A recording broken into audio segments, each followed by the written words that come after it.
بالله من الشيطان الرجيم.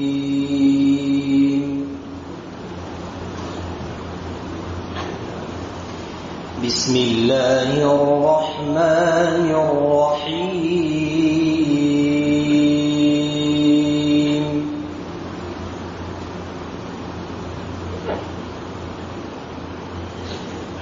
الله الذي خلقكم من ضعف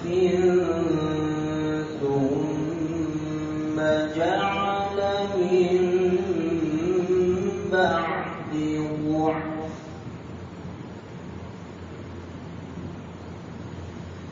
ثم جعل من بعد ضعف قوة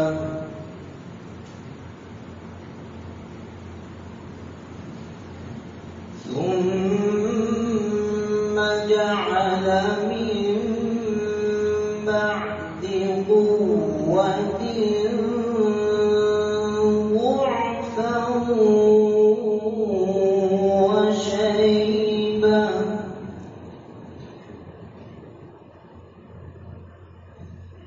يخلق ما يشاء وهو العليم القدير.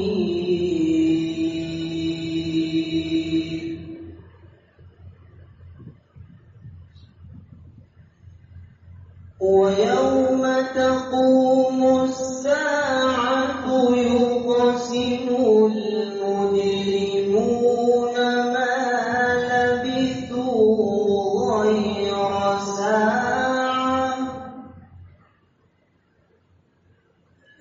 كذلك كانوا يؤفكون.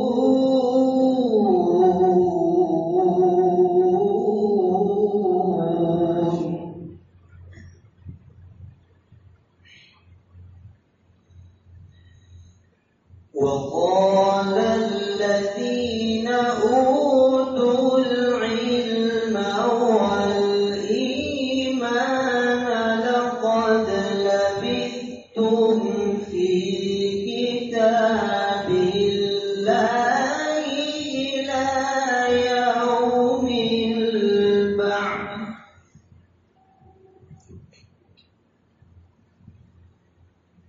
فهذا يوم البعث ولكنكم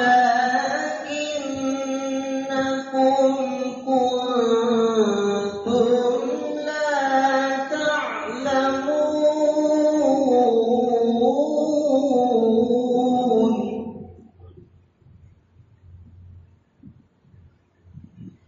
فيومئذ لا ينفع الذين ظلموا معذرتهم ولا هم يستعتبون.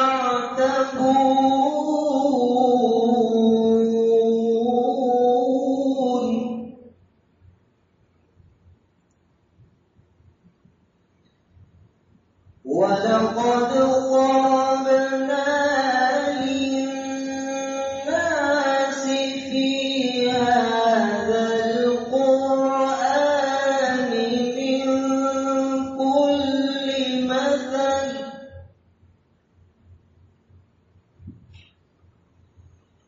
ولئن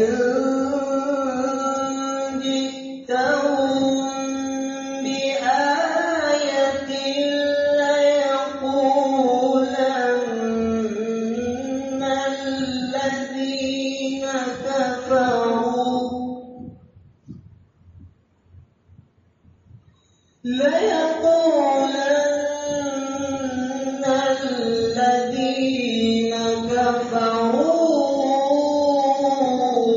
إن أنتم إلا مبطلون.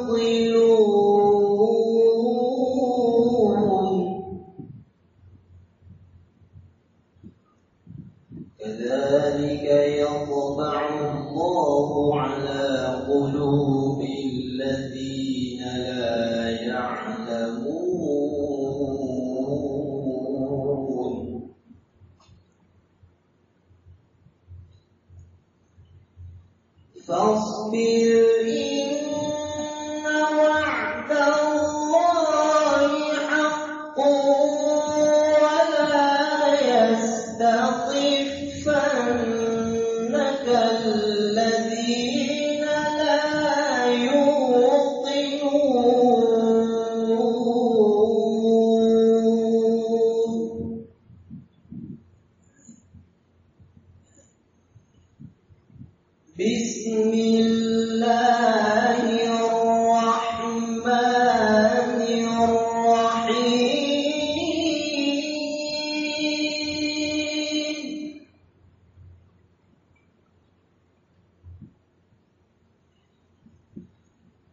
والضحى والليل إذا سجى ما ودعك ربك وما قلى وللآخرة خير لك من الأولى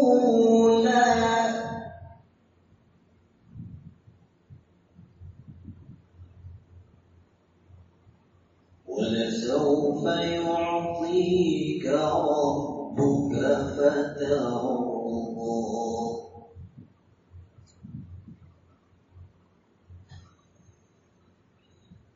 والضحى والليل إذا سجى ما ودعك ربك وما قلى وللآخرة خير لك من الأولى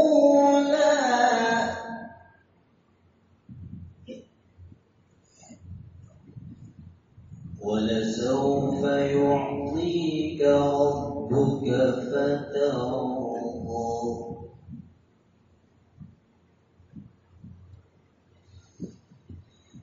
ألم يجدك يتيما فآوى ووجدك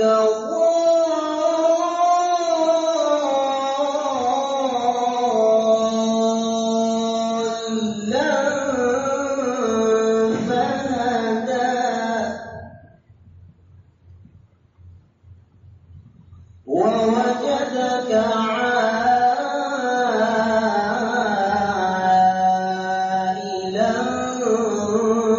فأغنى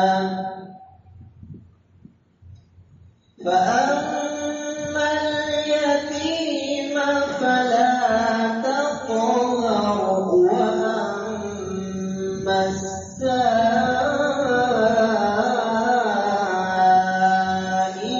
فلا تنهر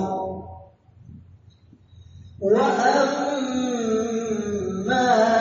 بنعمة ربك فحدث صدق الله العظيم.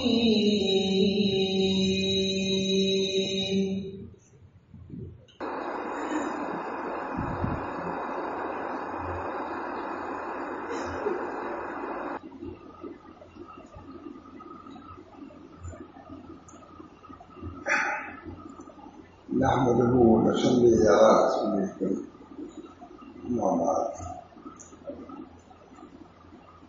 یہ کتاب ہے جس کا نام ہے التنبیہ فی اشکال التنبیہ.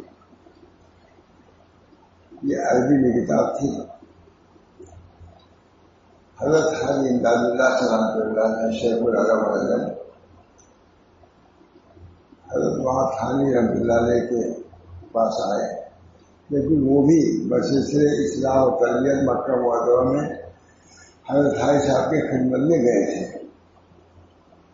خاص طور سے حضرت حاجی صاحب کی خدمت میں جو ایک کورس تھا 6 مہینے کا بزرگوں کی خدمت میں، اسی سلسلے میں حضرت تھانی حضرت حاجی صاحب کی خدمت میں گئے تھے. یہ کتاب حضرت حاجی صاحب نے لی ہے اور حضرت تھانی کے خدمت میں آئے، فرمایا اشرف علی اس کا ترجمہ کر دو تاکہ لوگوں اس سے نفع ہو. تو حضرت تھانی نے اس کا ترجمہ کیا اور بہت اچھا ترجمہ کیا ہے، بہت ہی مفید. کتاب بھی بہت بڑے شخص کی ہے، شیخ ابن عطا اسکندری کی، جو علوم و معارف کے بڑے امام ہیں. ان کی کتاب کا ترجمہ حضرت شرح الحدیث خاتمی سنایا جاتا ہے. یہ کتاب تقدیر کے سلسلے میں ہے، نہایت اہم. حضرت حاجی امداد اللہ صاحب اللہ نے فرمایا کہ اشرف علی کا ترجمہ کر دو. چانچہ خود لکھا ہے انہوں نے.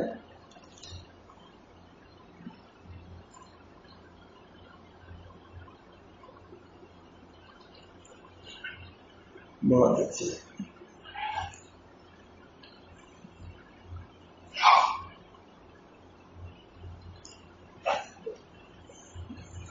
بہت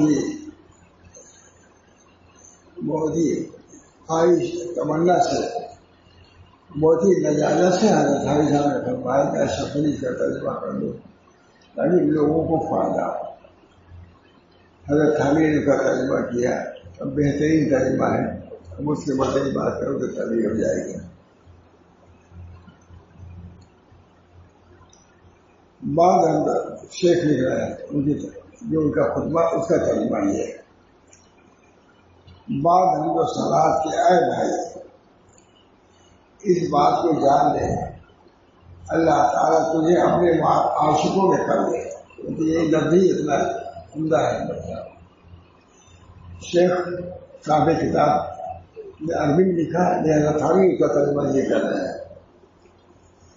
بعد ہم جو صلات کے اے بھائی اس بات کو جان لے اللہ تجھے اپنے عاشقوں میں کر دے. یہ دعا اور تجھے اپنا قرب نصیب کرے. اللہ ہم سب کو اور اپنے مشکوں کی محبت کی چاٹھی تجھے چکھا دے. اس کے لیے ضرورت ہے کچھ ہم لوگ کو بڑھنا چاہیے نا. کسی علی بھی میں رہنا چاہیے. بڑھو کتاب سے. یہ کتاب بڑھانے والی ہے. اللہ تعالیٰ کی محبت اور نسبت فرائض میں سے ہے. وہ محبت اللہ علیہ قسمیں. اللہ کی محبت دو قسم کی ہے. فرض و ندب. فرض ہے اور مندوب ہے. وہ کذالک محبت رسول صلی اللہ علیہ وسلم. محبت جب حضرت یہ کتاب بات سناتے تھے تو فرماتے تھے کوئی تصوف کی کتاب نہیں سنا رہا ہوں. صاحب فتح الباری یہ لکھ رہے ہیں حدیث محدث محبت کا نام لے رہا ہے. یہ خاص ہو گیا تھا. سمجھتے کہ محبت وغیرہ اسے صوفی لوگ کہا جاتا ہے. اس پر کہتے تھے یہ میں کسی صوفی کی کتاب نہیں سنا رہا ہوں. علامہ ابن حجر کی کتاب سنا رہا ہوں فتح الباری جو بخاری کی شرح. محبت اللہ قسمیں. اللہ کے محبت دو قسم کی ہے. فرض و ندب. ایک محبت فرض ہے اور ایک مندوب ہے. فرض محبت اتنی ہے کہ فرائض کو ادا کر سکے. اتنی محبت فرض ہے کہ اللہ کے توحید رسالت اور فرائض کی ادائیگی محبت فرض کا تقاضا ہے. اتنی محبت ہر شخص کے لیے فرض عین ہے محبت. اور مندوب وہ ہے کہ دیکھیں اور وضاحت میں پڑھیں. وہ کذالک محبت رسول صلی اللہ علیہ وسلم. اسے نبی اکرم صلی اللہ علیہ وسلم کی محبت بھی فرض ہے. جیسے اللہ کی محبت فرض ویسے رسول اللہ صلی اللہ علیہ وسلم کی محبت بھی فرض. ظاہر ہے کہ بغیر محبت کے اتباع میں نہیں ہو سکتے. اللہ کی محبت ہوگی تو اللہ کی اتباع کرے گا. اسے نبی اکرم صلی اللہ علیہ وسلم کی محبت ہوگی صحیح معنوں میں تو صحیح معنوں میں اتباع کی بھی توفیق ہوگی یا وہ آگے بڑھے گا توفیق. اس بنا پر جس طریقے سے اللہ کی محبت ہوگی. اللہ میں نے اسلو کا حب کا حب من يحبك وحب عمل يقرب الى ربك. نبی اکرم صلی اللہ علیہ وسلم خود دعا فرما رہے ہیں اللہ میں اسلو کا حب کا وحب من يحبك وحب عمل يقرب الى ربك. آپ کی محبت. نبی دعا فرما رہے ہیں میں آپ کی محبت کا سوال کرتا ہوں. وحب من يحبك. جو آپ سے محبت کرتے ہیں ان سے بھی محبت کی یہ معلوم ہوا جو وسیلے کی بھی محبت کا سوال ہو جائے. بغیر وسیلے کے آگے پڑھ نہیں کرتے. جیسے اللہ کی محبت ہوگی اور اللہ تعالیٰ جو پہنچانے والے ان کی بھی محبت رہے گی تبھی آگے بڑھ سکتے ہیں. اور انہیں سے عداوت تو کرو گے تو پہنچ پاؤ گے. علماء مشائخ اولیاء واسطہ ہے اللہ کے رسول سے اور رسول واسطہ ہے اللہ تعالیٰ کا. جب نبی مل گیا پھر خدا مل گیا. اب نہ ڈھونڈیں گے ہر پتہ مل گیا. جب نبی مل گیا پھر خدا مل گیا.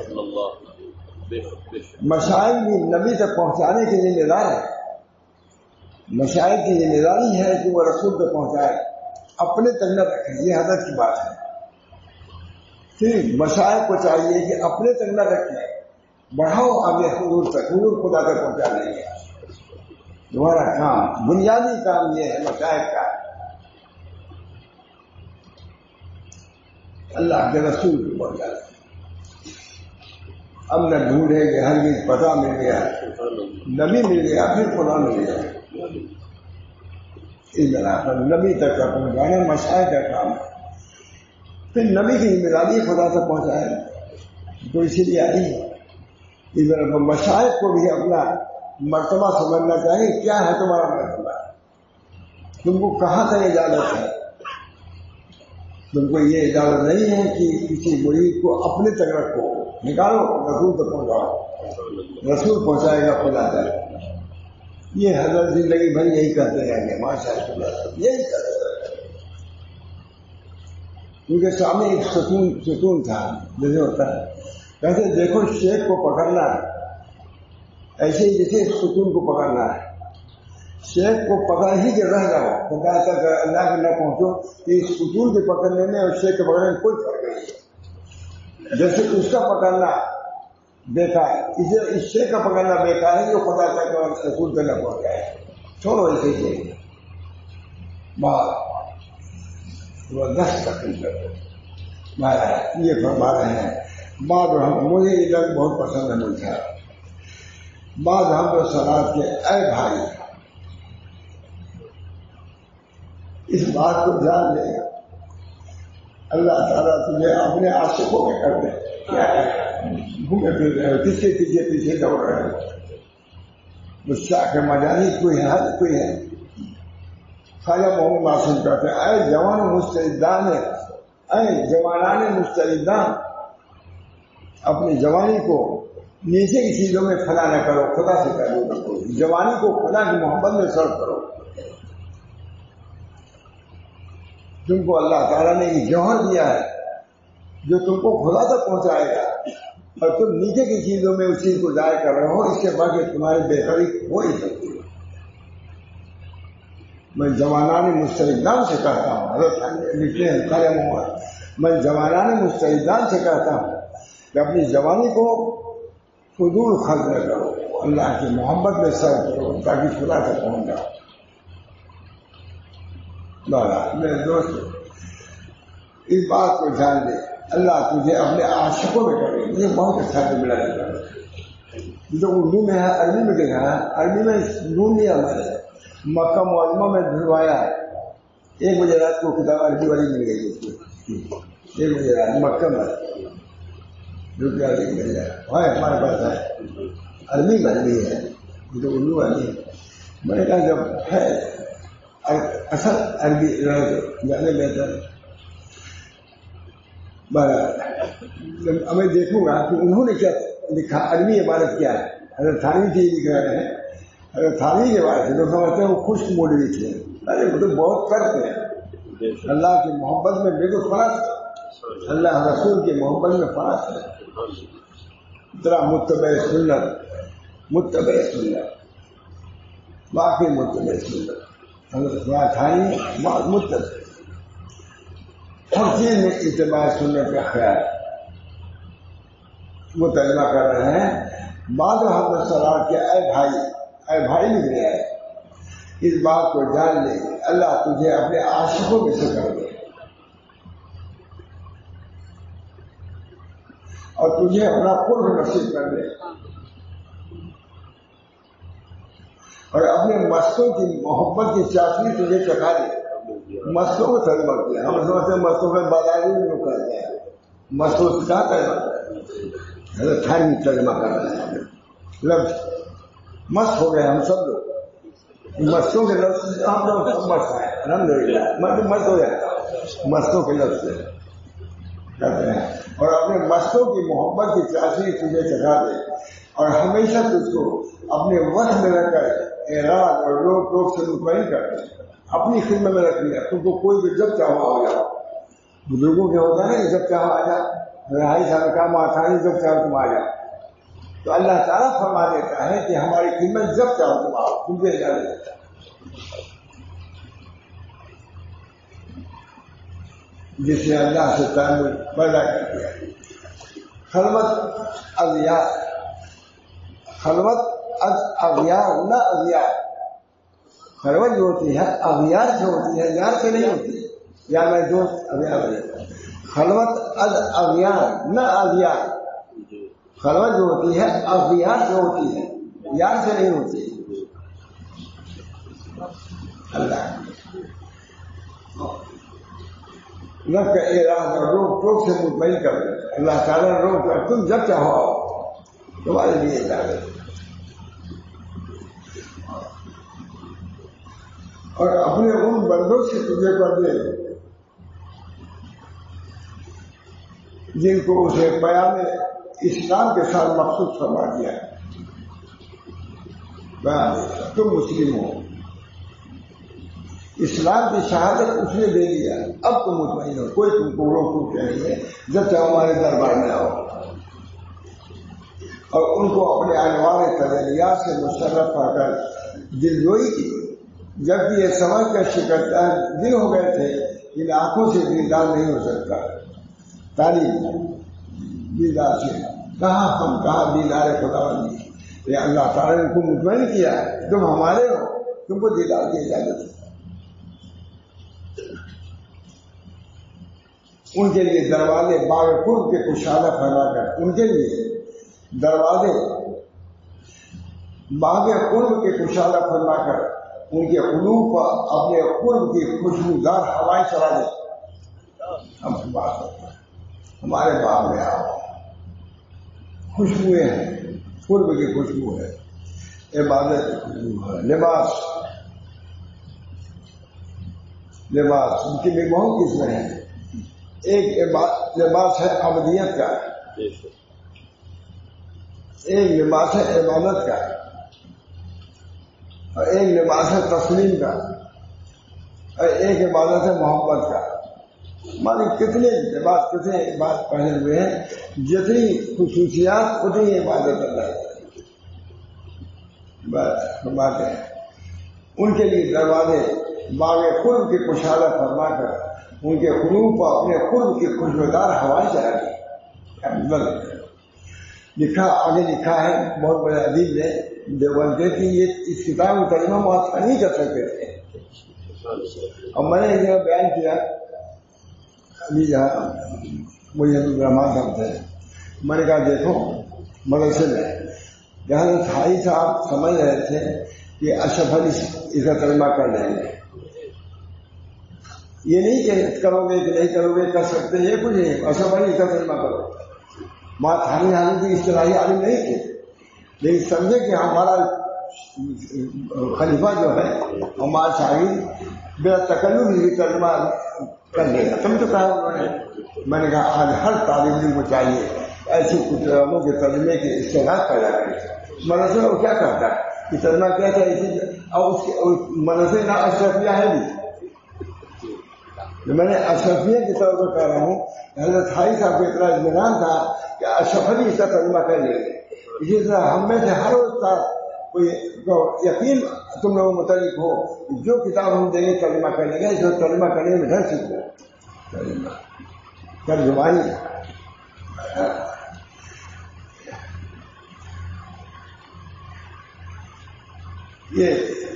یہ جو ہی تھی جب یہ سمجھ کر شکستہ دل ہو گئے تھے کہ ان آنکھوں سے دیدار نہیں ہو سکتا، اور ان کے لیے دروازے باقرب کے کشادہ فرما کر ان کے قلوب کو اپنے قرب کی خوشبودار ہوائیں چلائی اور ان کو تقدیر اگلی کا مشاہدہ کرا دیا. تقدیر یہ ہے، بس اطمینان ہو گیا.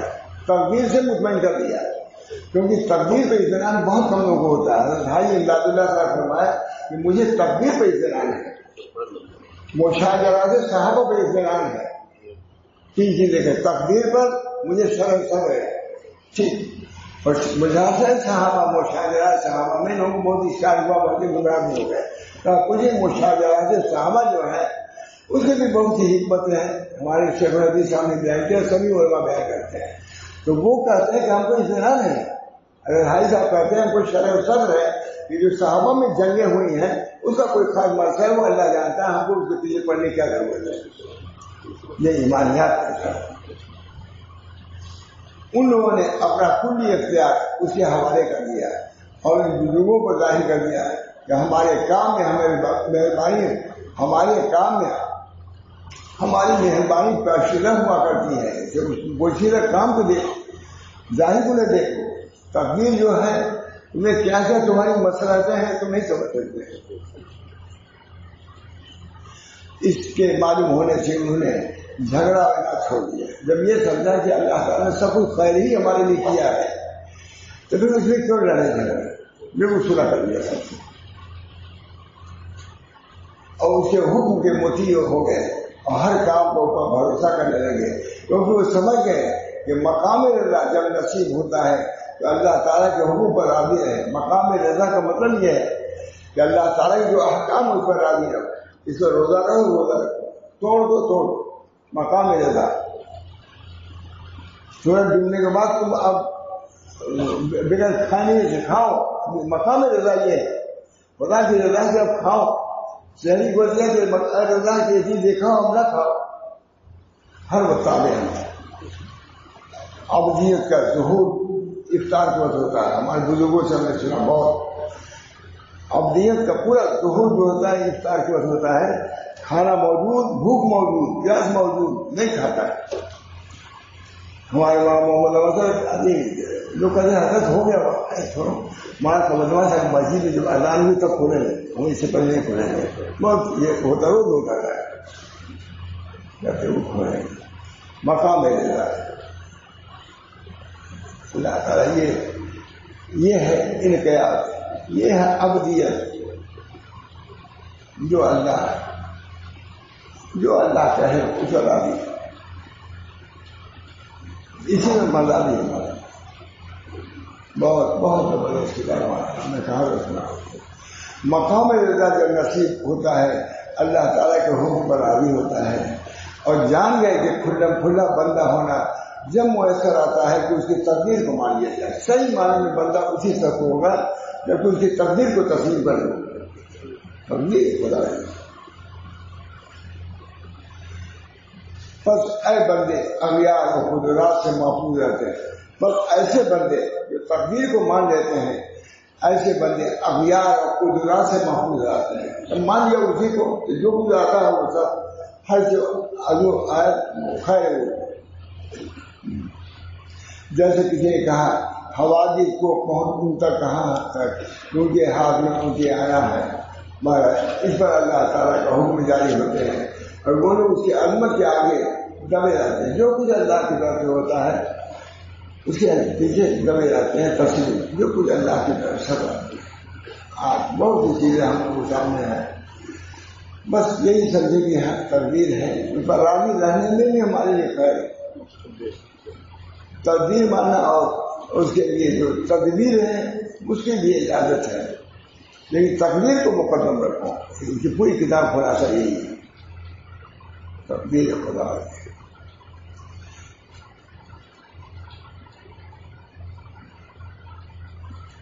تصرف اس کے وہ جاری ہے کچھ پر، مگر دل نے جھکایا ہے سر سے۔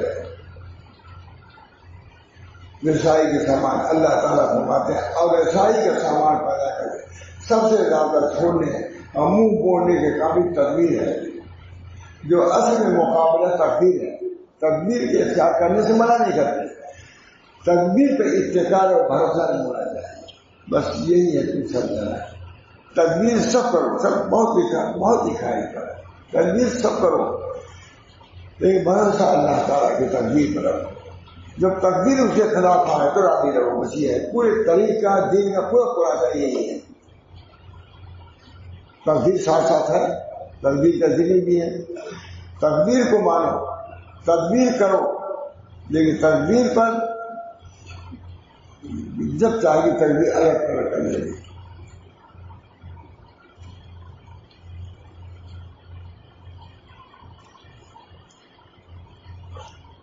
بس میں نے یہ کتاب اسی عمل کے باب میں اور اس میں جو کچھ ہے اس کو ظاہر کرنے کے لیے تصنیف کی ہے۔ مصنف بھی رہے ہیں اسی چیز کو سمجھانے کے لیے کہ تدبیر کرو مگر اتقال اور بھروسہ تدبیر نہ کرو. کوئی دل میں قدرت نہیں ہونی چاہیے، دل میں کوئی قدرت نہیں ہونی چاہیے. اور تدبیر فکر نام رکھا تاکہ اس کا اسم مسمہ میں معروف ہو جائے. یعنی تدبیر کے چھوڑنے کی خوبی روشن کر دینا ہے. اللہ سے درخواست ہے کہ تسلیم میں اخلاص تام نصیب کرے. مسلم بھی کریں ترجمہ کرنا. اللہ تعالیٰ سے درخواست ہے کہ تسلیم میں اخلاص تام نصیب کرنا ہے. اخلاص جو ہم لکھ رہے ہیں، اخلاص کوئی اپنی بڑائی قابلیت یہ جتنا مقصود نہیں ہے، بلکہ ضرورت سمجھ کر کے ہم تسلیم کر رہے ہیں اور اللہ تعالیٰ کا اس کو فضل سمجھتے ہیں. اللہ تعالیٰ اخلاص عطا فرمائے اور اپنے فضل عام سے قبول فرمائے. مسلم بھی ہیں اور خاص عام کو اسے نہ پڑے بوسیلے محمد صلی اللہ علیہ وسلم وہ ہر شے پر قادر ہے اور قبول کرنے کے وہ قابل سکتا ہے. کوئی اس کو روک نہیں سکتا. وہ اگر قبول کرنا چاہے تو روک نہیں سکتا. تمہارے دل میں اللہ تعالیٰ کی طرف التفات توجہ عبدیت ہونی چاہیے. ہر چیز دوست میسر ہے، ہر چیز دوست میسر ہے. ہر مولانا شعر ہے، دوست کی جانب سے جو آئے بلا. امام رحمۃ سے بھی وہ پڑھتے تھے، دوست کی جانب سے جو آئے بلا وہ بلا ہرگز نہیں، وہ ہے کام.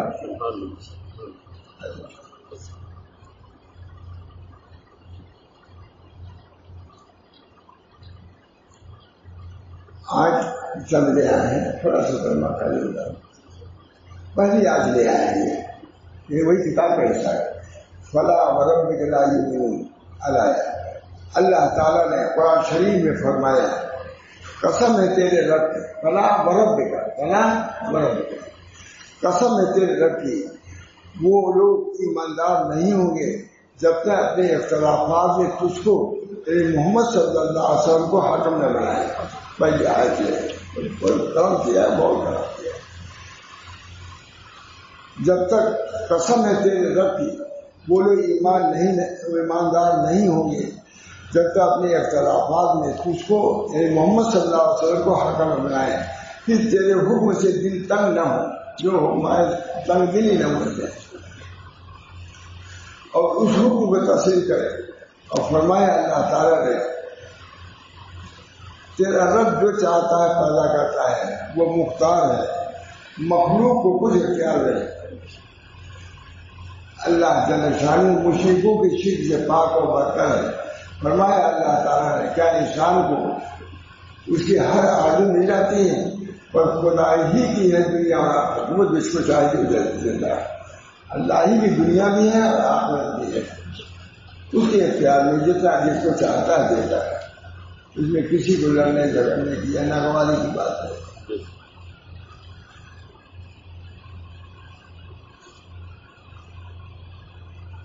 اور نبی صلی اللہ علیہ وسلم نے فرمایا جو خدا کو رضیت باللہ ربا وبالاسلام دینا وبمحمد نبی فرماتے ہوئے ترجمہ کر رہے ہیں جو خدا کو رب بنا کر اور اسلام کو دین ٹھہرا کر اور محمد صلی اللہ علیہ وسلم کو نبی سمجھ کر راضی ہوا اسے ذائقہ ایمان سکھ لیا. رضیت باللہ ربا بالاسلام دینا بمحمد نبی. دل سے کہو ایمان کا مدد تم کو مل جائے گا. خود صلی اللہ علیہ وسلم فرماتے رضیت باللہ ربا وبالاسلام دین. اسلام سے بدل نہ ہو. سمجھو کہ اسلام سے بڑھ کے کوئی مذہب نہیں. یہاں بھی وہ سلامتی کا ذریعہ ہے، وہاں سلامتی کا ذریعہ ہے. جہاں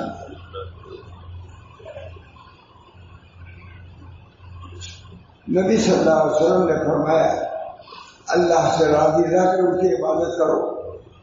نبی صلی اللہ علیہ وسلم اللہ سے راضی رہ کر اللہ کی عبادت کرو. اور اگر راضی رہنے کی تجھے قدرت نہ ہو تو اللہ پر صبر کرو. صبر کرو. رضا نہیں تو صبر ہونا چاہیے. کسی دونوں رضا. اگر رضا کا مقام تم کو نہیں حاصل ہے تو صبر کرو کہ جو کچھ ہم راضی ہے. وہ بھی ایک بات ہے.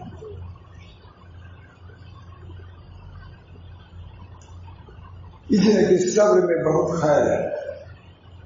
اس کے علاوہ بہت سی آیتیں حدیثیں تدبیر کے ترک کرنے اور تدبیر سے نہ جھگڑنے پر دلالت کرتی ہیں. خاص صراحتاً یا اشاعتاً اہل معرفت نے فرمایا ہے جو اسے تدبیر نہیں کرتا اس کے لیے تدبیر ادھر سے ہوتی ہے. تدبیر کو چھوڑتا ہے تو ادھر سے تدبیر ہوتی ہے. میں پوری کتاب اسی پڑھنے کو مجھے ہو جائے گی. اللہ تعالیٰ ہم سب لوگوں کو اس کتاب کو سمجھ بہت علیم و کریم بنا کے اس کے اندر ہے.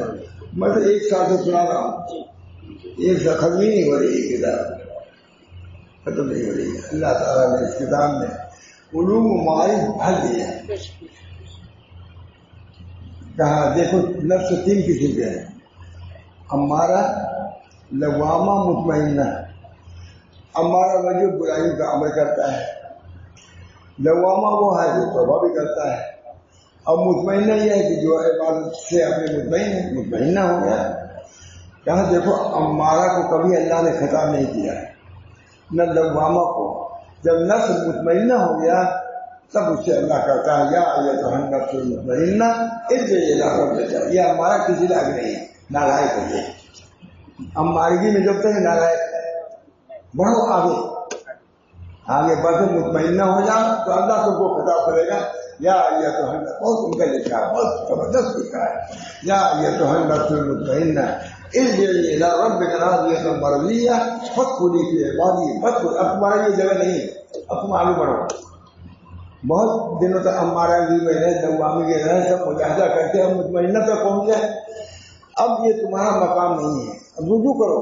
یہ تو مسافرت کے حالت میں تم رہے ہو, اصلی وطن تمہاری جنت ہے اور ہمارے احباب. یا آیت کیا جانتا ہے, یا ایتھا النفس المطمئنہ ارجعی الی ربک راضیۃ مرضیہ فادخلی فی عبادی وادخلی جنتی. اب جنت میں چلو. یہ سب احباب تمہارے نہیں ٹھیک ہیں, وہاں کے احباب کو چلو. یا ایتھا النفس مطمئنہ کہتے ہیں نشیب زمین کو, نشیب زمین, کیونکہ اس نے نفس کو مثل نشیب زمین کی کر دیا تو اللہ کے خطاب کے لائق ہو گیا. اس نے اپنے کو جھکایا, اللہ کے کبریائی نظام میں جھکایا, مثل زمین کے ہو گیا. جب زمین ہو گیا تو اللہ نے اس پر رحم کیا کہ ہمارے لیے اسے جھکا دیا تو خود خطاب فرمایا ایتھا النفس المطمئنہ ارجعی. اب یہ تمہاری جگہ یہ نہیں ہے, یہ غافلوں کی جگہ ہے, چلو یہاں چھوڑو اس کو. یا ایتھا النفس المطمئنہ ارجعی الی ربک راضیۃ مرضیہ فادخلی فی عبادی وادخلی میرے جنت میں چلو. اب یہاں آنے لگے.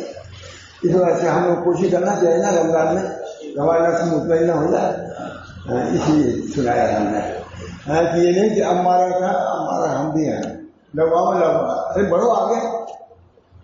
دعا کیجیے مجھے بڑھنے کی توفیق ہو, مجھے آپ سب لوگ. اسی لیے سنایا میں نے کہ ضروری نہیں کہ امارہ ہے تو اماری میں رہو, لوامہ تو لوامہ میں رہو. جب تک اس میں رہو گے اللہ تمہاری سے رضا نہیں کرے گا. جب اس مجاہدہ کر کے مطمئنہ میں آ گئے تو اللہ تم کو خطاب کرے گا. چنانچہ نبی اکرم صلی اللہ علیہ وسلم دعا فرمانے اللہم انی اسلک نفسا بک مطمئنہ تؤمن بلقائی وترضى بقضائی وتخلو بقدری. حضور صلی اللہ علیہ وسلم نفس مطمئنہ کا سفر کر رہے ہیں. ہم لوگ یاد بھی نہیں, یہ دعا بھی یاد نہیں. حضور تو مطمئنہ کا سفر کر رہے ہیں اور ہم امارگی میں رہنا چاہتے ہیں, لوامگی میں رہنا چاہتے ہیں. نکلو اس سے, آگے بڑھو. نبی اسی آتا ہے, بڑھاتا ہے آگے. 13 سال تک مکے میں مجاہدے میں رکھا نبی صلی اللہ علیہ وسلم نے صحابہ کو. مجاہدہ جب کامل ہوا مدینے میں کہاں سے کہاں پہنچا دیا. ترقیات کم ہوئی ہے, مدینے میں ہوئی ہے. مکے میں مجاہدہ, تجارت کی اجازت نہیں تھی, جہاد کی اجازت نہیں تھی, کیونکہ تجارت سے مال آئے گا تو ہو سکتا مال میں پھنس جائے, اس کی وجہ سے مال آئے گا تو ہو سکتا پھنس جائے. صرف مجاہدے میں مکے میں 13 سال رہنے کے بعد حضور صلی اللہ علیہ وسلم مشاہدات کا دروازہ مدینے میں کھول دیا. یہ بہت خاص بات انہوں نے لکھا ہے کہ مکے میں نہ جہاد کی اجازت تھی نہ تجارت کی اجازت تھی. فاقے کو فاقہ ہو رہا تھا.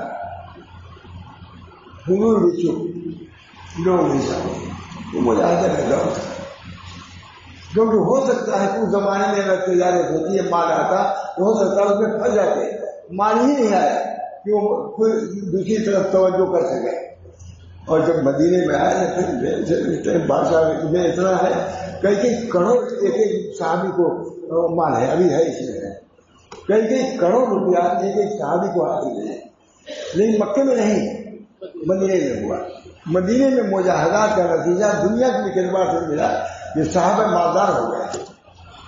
حضرت عثمان کے دولت کا انتہائی نہیں ہے، حضرت فرا کے دولت نہیں گئی کتنی دولت ہے، معلوم ہوا کہ مجاہد والذین جاہدوا فینا لنہدینہم، دنیا بھی کھوٹتے ہیں اللہ تعالیٰ ہم سب لوگوں کو اعتدال پر رکھے، عافیت کے ساتھ رکھے، اپنا بندہ بنا کے رکھے، ترقی دے، ہم لوگوں کو بھی اللہ نے نہ فرمائے۔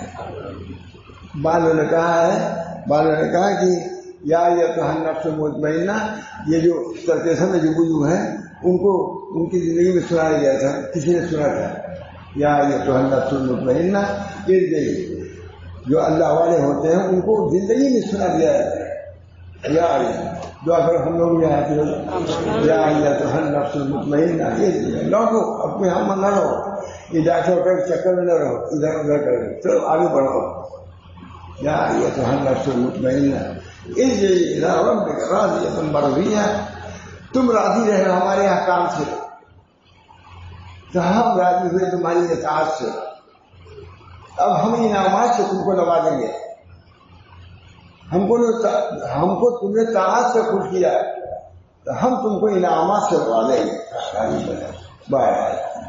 اللہ تعالیٰ ہم سب لوگوں کو ان علوم سے بھی مناسبت رکھا۔ یہ اتنی بڑی ہے کتاب، 2-3 جلدوں میں آئیں گے اس طرح کی، سب ہم سے کہیں شرح ہم کام نہیں دے سکتے۔ اللہ تعالیٰ ہم کو بھی اسے حظ وافی عطا فرمائے۔ جس علوم کی طرف لے جا رہے ہیں وہی علوم کی انتہا ہندوستان میں ڈاکٹر لوگ کے ساتھ پڑھتے ہیں، پھر وہ لوگ امریکہ چلے جاتے ہیں، مگر یہاں سے کچھ زیادہ علم تھا، پھر وہاں سے اور آگے بڑھ جاتے ہیں۔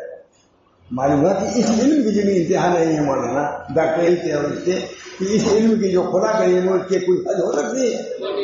ہم نے سمجھا کہ سر ہوتا ہے کہ حاشیہ کافی ہے، ہدایت نمبر کافی ہے، آگے بڑھو، علم بہت ہے،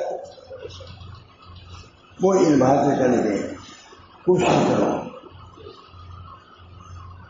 علم رسمی سر بسر فی الارتقاء، اس میں علم رسمی سر بسر فی الارتقاء، نہ ادو کیفیت حاصل رہا، علم رسمی صرف قالو کی و قال، آگے بڑھو تاکہ وہاں کی چیزیں تمہارے قلب میں آئیں اور تم کو مست کر دے، مستوں میں بنا دے۔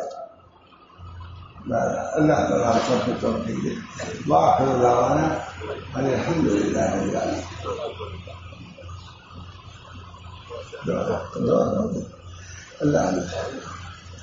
اللہ تعالیٰ ہم سب لوگوں کو ظاہری علوم سے بھی نواز اور باطنی علوم و معارف سے بھی ہم کو اللہ بہرور فرما، جو علم نبوی ہے اور علم جو بانی ہے، اللہ ان علوم سے ہمارے قلوب کو سرشار فرما دے۔